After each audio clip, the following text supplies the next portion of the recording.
Gay is the founder of Dear JCPS. She's also a friend of the Kentucky Alliance and a member of ARROS. Gay. Thank you. So we've been in the community canvassing and asking community members what they think about a state takeover, and there's no denying that JCPS needs improvement, but we have not met a single affected community member that has said that they're in favor of a state takeover, despite the claims that have been made by the governor and his cronies. We don't need a state takeover or state management, as Wayne Lewis called it yesterday, trying to conflate the issues as what it's being referred to. What we need are changes to state laws. We need improved practices. We need to restore educational funding to pre-recession levels. We need to adjust for the increased demands that have been placed on our schools and our teachers through unfunded mandates and unintended consequences. We need to get pro-public education legislators and school board members elected to offices. We have 4 seats in Jefferson County that are up for election this November, and the deadline to file is in a couple of weeks, and we don't even see the candidates filed yet. So we need to make sure that we have quality pro-public education running for offices in these seats if we want to protect our democracy.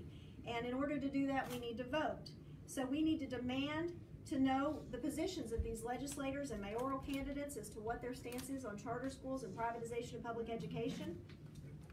We already voted board members out in 2016 based on their positions toward privatization and corporatizing public schools. And we held privatizers at bay in the legislative process in 2017. They were unable to fund their charter school mandate, which is why they're now trying this takeover. So, but Governor Bevin and his operatives are doing the very similar things to what has happened in Detroit and many other urban districts across this country. So this is not new. We're not having to guess at what's going to happen here. This is a coup. This is cronyism and corruption at its finest. They want to take over by letting the state take over our schools, we're essentially handing it back over to the people we voted out 2 years ago.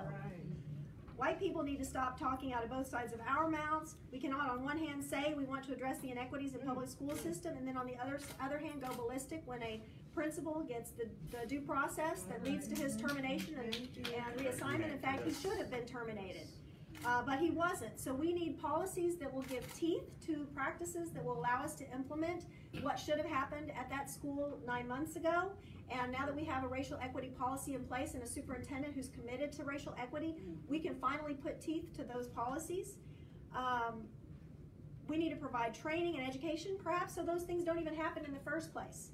Right. Not perhaps, we definitely need to. So instead of whining about money wasted on busing and student assignment, how about we focus on, especially from people who have nothing to lose if it's ended, how about we talk about the funding and resources wasted on state tests? These are punitive, and they harm our vulnerable schools and students the most. I saw this with my own eyes as a parent at the Academy at Shawnee, and that's how I became as concerned as I am today. Thank you.